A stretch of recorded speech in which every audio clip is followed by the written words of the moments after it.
recording and recording. All right, guys, so today's, let's see, for the record, the 6th of February, 2024, 5,787 or 5,788. Which year is it? Say, Rabbi Gorlin, what do you think? Which Jewish year it is? 5,787 or 8? He's checking. Bob's checking. Is it 8 already? 84. It's 84. Oh, yeah, I can be. Oh, pay dollar, 84, right? Pay dollar. 5784. All right. Yeah.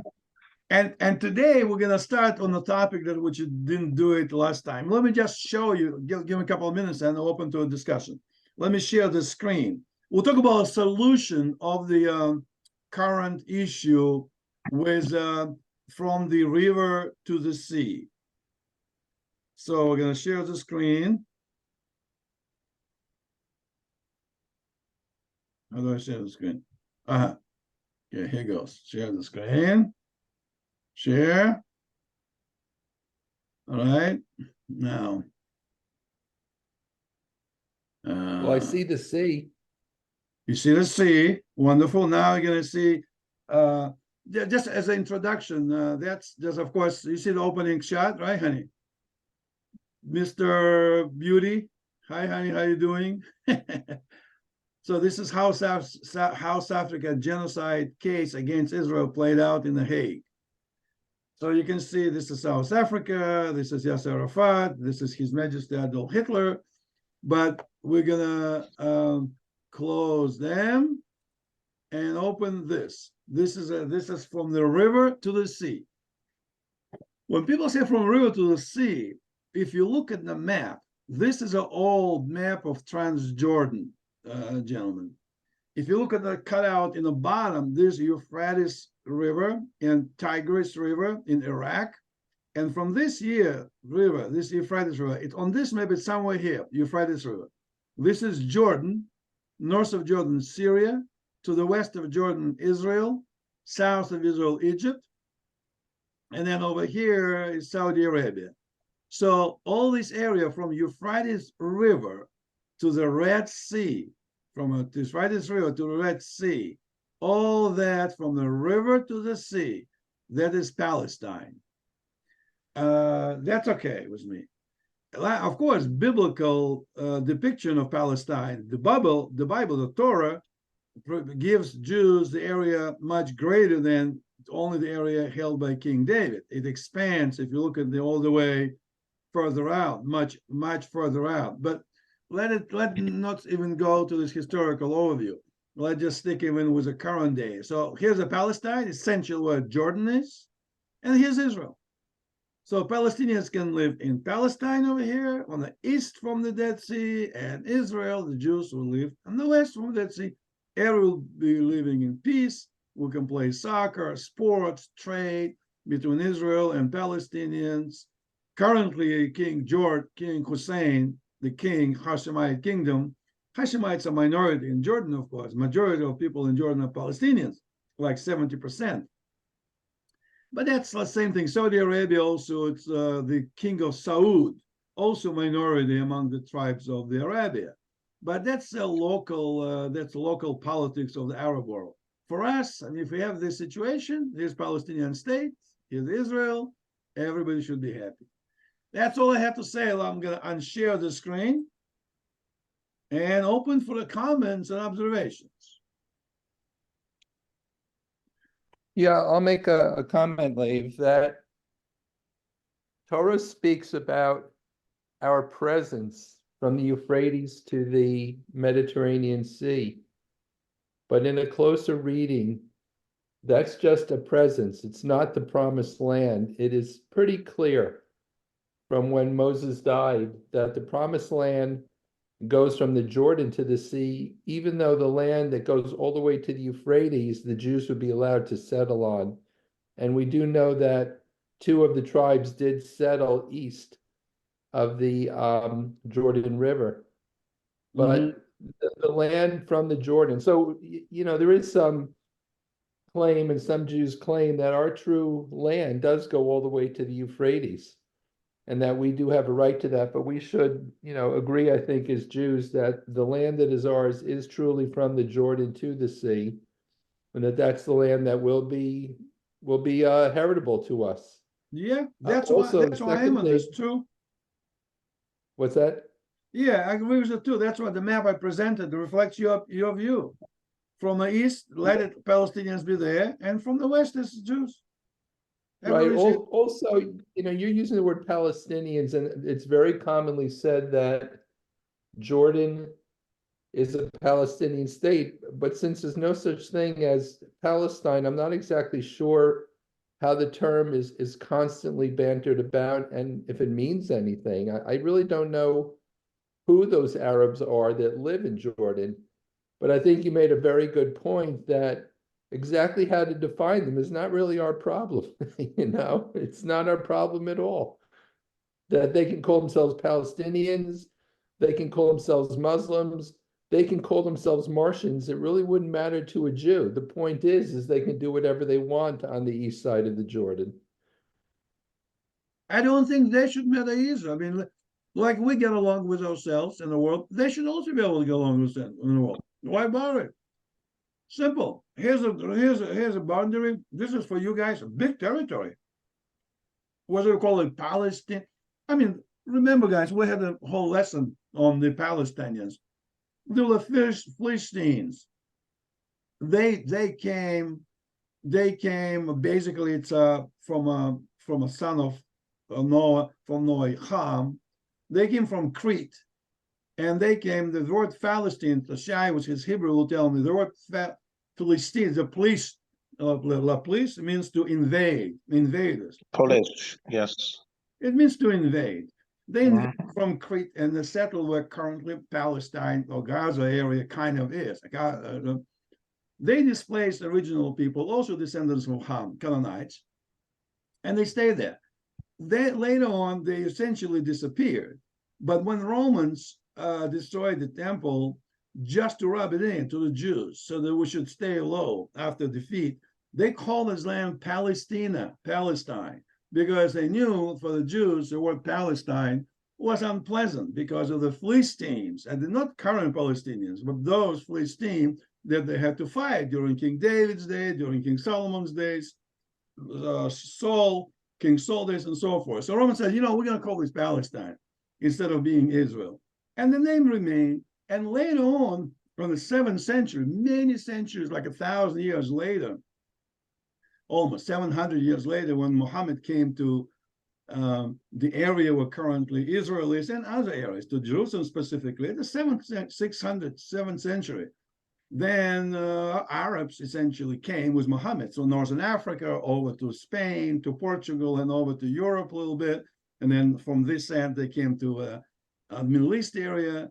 And then that area became inhabited by the Arabs. Now, the Arabs did live here even before Muhammad, just like Jews were. It was just land, no country, it was just land. Abraham lived there, Ishmael lived there, Isaac lived there. Then Abraham made the separation. He sent Ishmael to the east country. Isaac stayed in the west country, which is kind of reflects today's map. And that's how the name Philistines came. But there's no original Aboriginian people that are Philistine of the past. That just Romans picked the old name and became Palestine, but inhabitants of the current Palestinians area, what we call Palestinian people today, they're not related to those Philistines that were there almost like 3,000 years ago. They are essentially relatively new, maybe 1,300 years, that kind of came with Muhammad and mixed with other tribes. So the background is complicated, is mixed. So therefore, in fairness, we can say, listen, Jews been here for a long time. Arabs also been a long time. The Jews might have been in this area for 1,000 or 2,000 years longer. We were here 3,300 years. And Arabs here only 1,300 years. But be as it may, we're not going to even worry. What's another 2,000 years between friends? Okay, you guys were here 1,300 years. It's a long time. You have your great-great-great-grandparents. So do we. Let's just not argue who was like thousands years younger or older. Let's just simply say, okay, you guys, as Abraham told Lot, you go to the east, I go to the west, and let's be friends. So today, that's kind of 5 minutes background history. And if Arabs and Jews will sit down at the table and say, well, what's really the historical reality? We both were here. Some longer, some less longer, but overall, I cannot tell you that you are just invaders, and you can't tell me you're invaders. We both have the rights. Let's just figure out how to get along. Well, I don't agree with that, Leif, and I'll tell you why.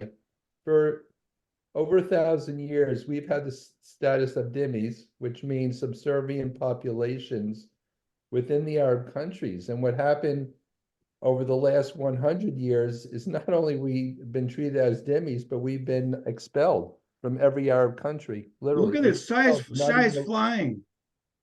No, I'm just moving a minute.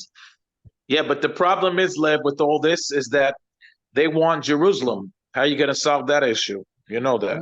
What's more, since we have been a minority status in every Arab country, and yeah, as Alan says, that they're now claiming our territory, the only Also, solution is to remove them from our territory. It is ironic, I think, that Torah also says that any foreign population that lives within the land given to the Jews has to live as second-class citizens. They cannot be given full rights. And I think we should adhere to that. And if there are any Arabs in Israel, they have to be second-class citizens, no voting rights. If they act up, they have to be expelled. And, just as they treated us, ironically, that's how they should be treated by us. I think you're right. The same rights the Jews have in Iraq. The Arabs should have the same rights in Israel. I mean, Or lack of rights. Yeah, they can have business. They can open the shop, falafels. They can be free. This is a Jewish state. And to answer your question, what is number one city for the Muslims? Number one city. Pick one. No, but that's not relevant to them. They want. No, I'm not questioning. What's the number one city for the Muslim? It's Mecca. Mecca. And what's number one city was Jerusalem? Was it to the Jews? Jerusalem. So he answers the question. Israel has a capital, Jerusalem. Arabs have Muslims have a capital of Mecca. That's it. Leif, Arabs don't think that way. But how do they think? I mean, this is a fact. So let's say that's the same argument as the West saying, what is a proportional response in war? Well, according to Jewish thought, a proportional response is to wipe them out. That's just not how thought is done in the Middle East. It's not like, well, you have your city and we have ours. Their way of looking at it is, we have our city and we want yours. And we have to start thinking, we Western Jews who live, for you guys live in Israel, have to start thinking in Middle Eastern terms, which is all for me and none for you. Well, that's what I agree to. But I think if an Arab, if the Muslim, the Arabs and the Jew sit down, the politicians around the table with respect and say, listen, let's solve the problem. Then we can sit down and talk. But if they say we don't want to sit at the table, we just want to kill you, then yes, we cannot talk. That's it. That's the answer. If you don't want to talk, don't talk. If Hamas's charter is to kill the Jews, no matter whether, if we go to the moon, Hamas will go after us to the moon because they don't want Jews around. Or if that's their position, I'm sorry, I guess the conflict will stay forever. Jews are not close to negotiations. We're open-minded. We say, listen, guys, let's sit down and talk about it. Well, Hamas saying there's nothing to talk about. You just have to leave. Well, we don't tell Arabs they have to leave. Arabs have to ask to take a leave. We don't tell Arabs we want to kill you. They say we want to kill you. Well, when you change your view, guys, we'll talk. Until that point, and sometimes we're looking for a solution. We think we can find a solution. And sometimes we say, why to worry about solution? Solution find itself. When you guys want to talk nicely to us, and we will be talking nicely to you, we solve the problem very easily. You just have to sit and talk, come and sit down with a cup of coffee. The issue really is that next week, Leif, I want to make a presentation. Hi, Jonathan. Hey, Jonathan. Go ahead, Bob. Next week, Leif, I want to make a presentation, and part of my presentation is going to be about the whole idea of international law. And basically, there is no law that applies to, or international law to, Jewish-Arab relations. It's simply how we try to get along with each other, which is really not very good. That's a great idea, but just for Jonathan's benefit, since he got a little bit later, This is a map that we just solved the Middle East problem, Jonathan. I think you saw it on the WhatsApp I sent.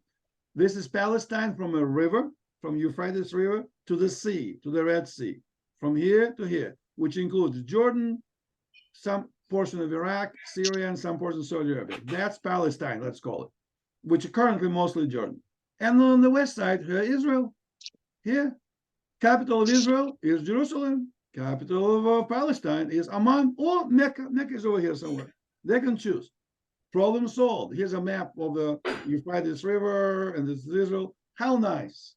It says the problem solved. Thank you, United Nations. Good partition plan.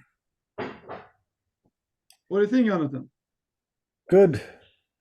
You can hear me? We can hear you, and we said you are going to stop share so we can go back to our faces. All right. I'll go get my coffee. Get your coffee. Go ahead.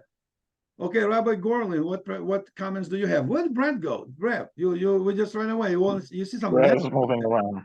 No, Lev, the problem is what you're saying is great, but the other side doesn't see it that way at all.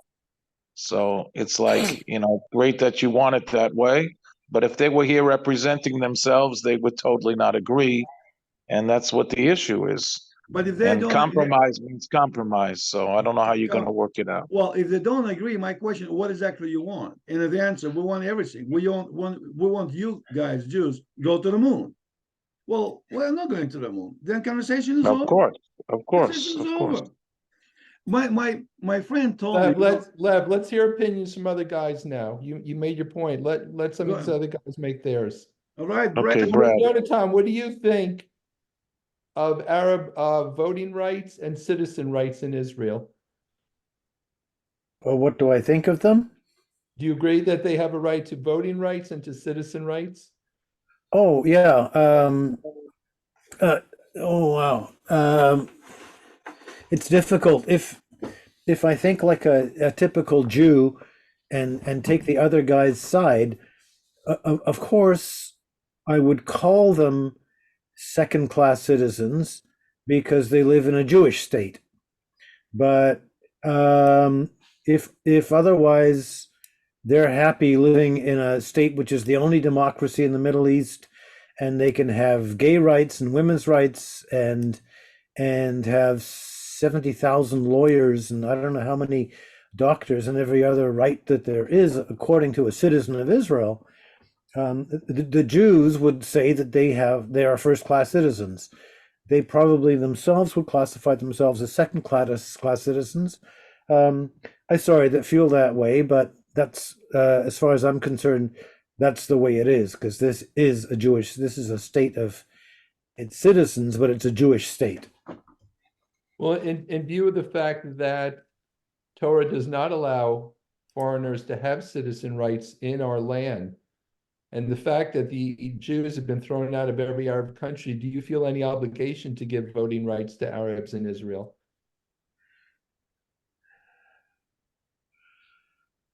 I feel the obligation to give rights to every citizen living in this country, which is... No, I said voting rights, not judicial rights, voting rights.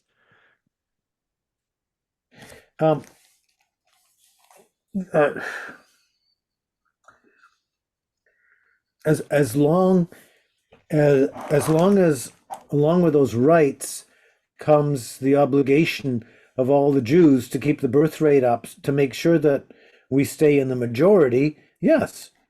Because at some point, any nation, any particular people within this country who have voting rights, if they become a significant minority, they will change the nature of this country.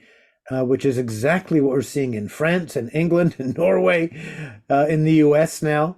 And I don't know if that's the answer behind your question.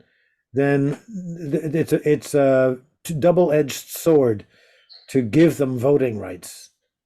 So I want to ask you guys a question. Is it not a canard, which means a phony opinion, that Israel calls itself a democracy, says Arabs can vote, there's Arabs on the Supreme Court, And yet there's a point where the Arabs can never be a majority opinion. So don't you think that everyone's just fooling themselves and it's time to cut the Gordian knot and to simply not give voting rights to the Arabs? Where do you live? I'm in Georgia. Okay. That's Western Israel, right? No, it's think- more like southeast. Yeah, it's No, Boca Raton, Florida, that's Yerushalayim Chadash. I don't think that Georgia rises to that level. Let's hope the sea level doesn't rise to that level. Yeah, that's exactly what I was saying. Along with my answer, I have to think about what happens if they become a majority. That's all. well, So- Jonathan, but why don't we do it? Why don't we take an example from our brothers Arabs? They have kingdoms. They have, everybody is a king. Saudi Arabia kingdom, Emirates is a kingdom, Jordan's kingdom. Why don't we also become kingdom? We have a Jewish king, and that's it. And what the king says, that's it. We'll be like King David. We'll have a king. Why Okay, not? Well, then that hasn't worked out too well for us in the past. if we that's right. If we have a monarchy, we don't need voting rights. That's don't right. vote It's, a king in. it solves the problem. Solves the problem. No Brad, argument. we haven't heard from Brad, we haven't heard from you. What's your Right. opinion?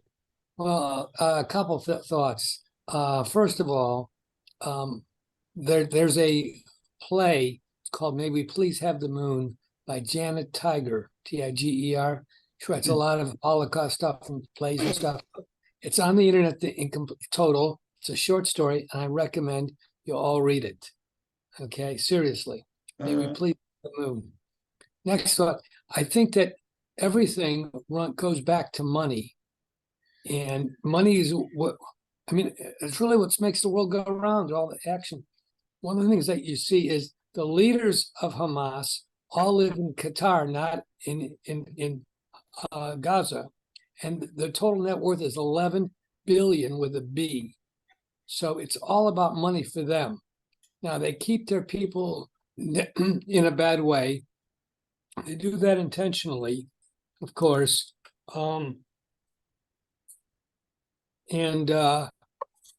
I think China is benefiting from it because if you see how hard they're working to make those rockets and build those tunnels and all the things they've done, if instead of doing that, they would have been doing something productive, like producing shirts or computers or whatever, you would see instead of having everything made in China, you'd have tons of stuff made in Gaza or Israel, whatever you wanted to call it. But then those 3 or 4 guys in Qatar wouldn't be billionaires. They'd get the people in Gaza woke up, they'd throw them out, take that $11 billion and build factories. And so they intentionally keep their people in the dark to do that intentionally. And to keep the strife. Strife keeps the population down, and it's an actual mess. But if you follow the money, it'll go back to explain where everything is. That's my opinion. And it always works. All wars are economic. They talk all the stuff about the Civil War. They give reasons to motivate the people, but the bottom line is it's about money. Brad, do you feel the Arabs in Israel are just looking for a better life, or do you think they would like it to be an Arab state, or do you think they don't care? It's all three exist. All three exist. You have the Arabs that are brainwashed, and they think that they've got to kill every Jew. You've got the Arabs who live here and they're enjoying it and they have a good life. And then you've got those. Then you have the Arabs who just don't know. So you've got, it's almost like the 4 sons, So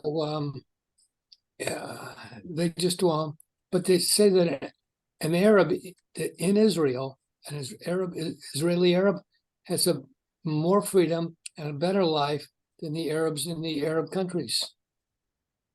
Yeah, but you're not answering his question, and the answer to the question, I believe, is that the Arab let me rephrase that. The Muslim who lives in this country has an ideological imperative to drive every infidel out. If by what you're asking about voting rights means exactly that, who is going to end up with this land? The Muslim is absolutely sure that he will end up with this land eventually, no matter how long it takes, no matter how many lies and lying agreements he has to make with us of peace before he declares war. And Yeah. that, I think, is the crux of the problem. The Druze and the Christians, I believe, are more than happy to live in peace with the Jews here. But the Muslims will forever ideologically demand that this be part of the eventual caliphate, which includes the rest of the world as well. And The whole world. if that whole means world. that for world peace we have to eradicate Islam, not just Hamas, then that's a whole other bag of really nasty, poisonous fish. It's I've said years ago, I've said that one of these days it's going to be Islam against the world. They're going to try to conquer the world. And that's why, and I mentioned the that short story, Maybe Please Have the Moon. Once you read it, you'll understand. Mhm. You know, there may be an analogy to this because we've always said communism wants to conquer the world, and we went to Vietnam and we fought against Russia. And then that kind of faded for a while. And yet you look at the behavior of China now, and you begin to wonder, maybe it's true. Maybe there are philosophies in the world of which communism is one, where ultimate world conquest, even if it's just economic conquest, is a goal. It's a power struggle. And maybe, I don't know, Brad, that was interesting you said about money. Maybe it is about money too. Do you believe, though, Alan, maybe you want to comment on this? Do you believe that if we do make the Arabs in Judea and Samaria wealthier, that they'll be more peaceful? Or do you think they simply subscribe to destroying Israel and therefore we should ultimately drive them out?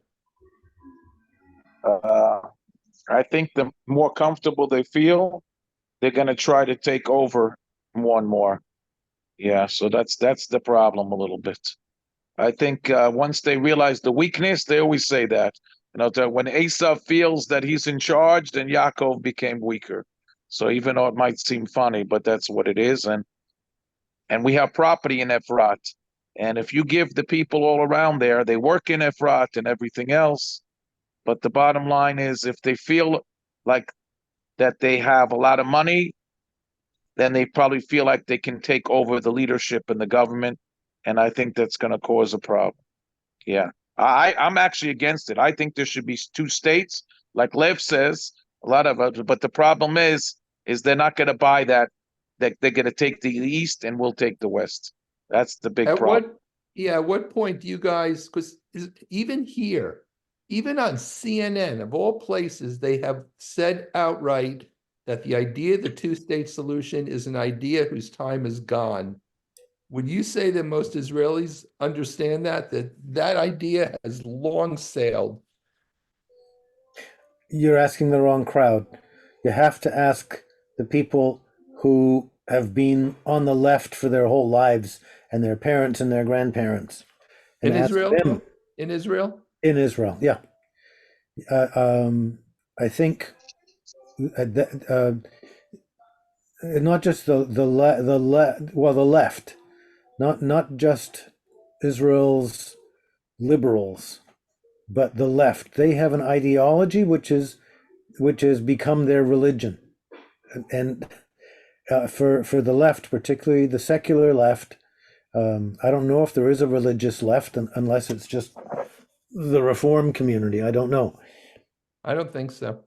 Yeah, well, maybe not, but certainly we have a huge progressive left in Israel, and it is the ruling elite. It is the entrenched leadership of the military, and of a huge part of the economy of the country is very firmly progressive, and to get them to say that the two-state solution is dead is a huge leap, and demands them basically to deny Christ, deny, I don't know, whatever their beliefs are, but it means such a huge reversal. I don't know if that's happened yet. Lev, you're always very optimistic. I'm curious, what do Me? you think about this?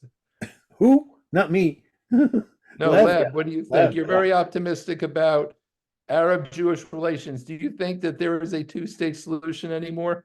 Well, yeah, I showed the map. That's the solution. Very simple. No, that's not a two-state solution. That is not what the Arabs are talking No, about. I know, but this is the our Jewish position. dream. I mean, this is our position, just like Arab's position, basically, Muslims' position, no Jews in Palestine. That's it. That's the position. I respect that.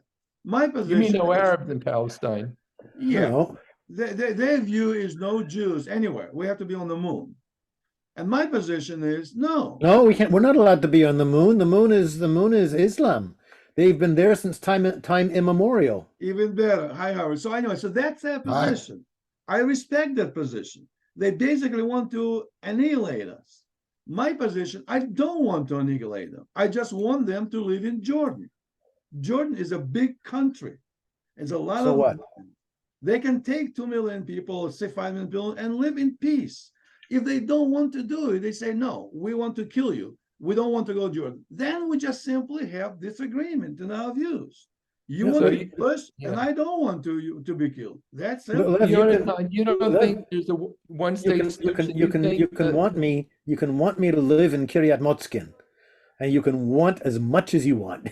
You can die wanting me to live in Kiryat Motzkin. I'm not going to do it. Yeah, It's not. but It's you, not me.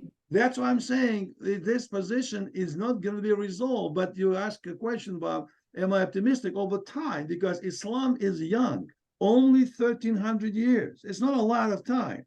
Them going through the same, we did also. From Abraham Avinu until we also went through a lot of evolution, a lot of refinement of our views. Islam is relatively young. Christianity, there was crusades. Well, Christians don't make crusades right now, but they did before. They killed the Jews, they killed everybody, hang them on their crosses. They don't do it. Civilizations and nations have to undergo a certain process. Maybe take another 5 years, maybe take 500 years, maybe take another 5,000 years. I don't know. But eventually, I believe they have to come to a position like we did and say, okay, we worked out. It's like a kid had a tantrum, has to run around and tell mom that I'm not going to eat pancakes. Eventually, he'll go hungry, sit and eat pancakes. I'm just waiting for them to come and become nice, just like we are, and talk. And I'm willing to negotiate. I'm open. I am listening. I'm humanist. Jonathan, is there any way to speak with the left in Israel? Is there any sort of open dialogue, or is the dialogue dead like it is in the United States? That I think is by definition, the progressive left does not want to hear anything except its own voice. And just like we've seen for I don't know how long, whichever person on the right, whether it's Dennis Prager or the top rap star of the world right now, they've offered to sit and talk and debate with people on the left, and they get refused, and at worst they get shouted down. So I don't believe so. I have very dear friends. My two best friends are both, what can I say? I guess they're both on the left. But we have discussions. We talk, but we talk fairly delicately, because we don't want to tread up. We want to stay friends. Being friends is more important than being right. Cool. Yeah, yeah. Brad, do you think, or Alan, do you think there's a way of getting the Arabs who are more liberal to speak with the Jews about resolving these issues? Are there any Arabs who are willing to speak out on the issues? and want to stay alive. That's Yeah, the because problem. that's the issue. That's Yeah. the problem they have. You know, it's like even what happened for October 7th, you know, they had all that information. Even the Arabs who were working here, who don't hate us, but they go up to them and they say, listen, we got your mother, we got your father. You either tell us about the people where we're going, or we're gonna injure your, you know, hurt your parents or your family, whatever. So they're all kind of under the thumb of the bad guys, and all over the world, the bad guys are. I mean, no matter what you want to call them, Bader Meinhof or yeah, Yasser Arafat, they're all bad people, and they're, you know, But and I think it will work out. I think it will be okay. Just given time. God is in charge. At Yeah, the time that absolutely. Sadat was assassinated, I think that most Egyptians supported his initiatives to make peace with Israel, but there were enough bad guys that they killed him. Right. Yeah. And just like October 7th, and what's going on now, they're brainwashed from the day they're born. But You know, also, they're this taught guy, it. the son of Hamas, Hussein, has a not really feisty guy. He's in Israel right now, by the way, visiting. So there are people among the Arabs, among the Palestinians, who are more modern, they're more open-minded. There are. I think we Yeah. have to be optimistic. It might seem like I'm not real today, but I think, you know, God has his own plan, and I think God will bring. Ultimately, the Torah said that Ishmael and Isaac reconcile. The Arabs and Jews, according to the Torah, must reconcile. We just don't know when. We just You don't know, know. I'm going to throw out something you're not going to like, but here's a statement. I think Israel is its own worst enemy. By declaring the Golan Heights part of Israel, the American news has actually began to accept that. And when you see a map of Israel on American TV, it usually includes the Golan Heights as part of Israel. But because Israel has refused to demilitarize, so to speak, they called Judea and Samaria a military zone. By not annexing that property, they have allowed networks like CNN and even Fox News to call it the West Bank and to call it occupied. I hear that every night on American news. So, Guys, you know, wait. Israel has to stand up for what it believes in, or America won't support them. Good. Guys, we only have 25 seconds. We only have 25 seconds left. The next Tuesday, great. Thanks everybody for coming. Wonderful discussion. I'll send you the video. Next time, Bob, you're making presentation. You're volunteered for the next time. Yeah, no, I have a presentation ready. All right. All right, guys. Very good. We solved the world problem. The map is ready. Let's get it going. Salam It's great alaikum. seeing you guys. Shalom. Good Shabbos. Okay.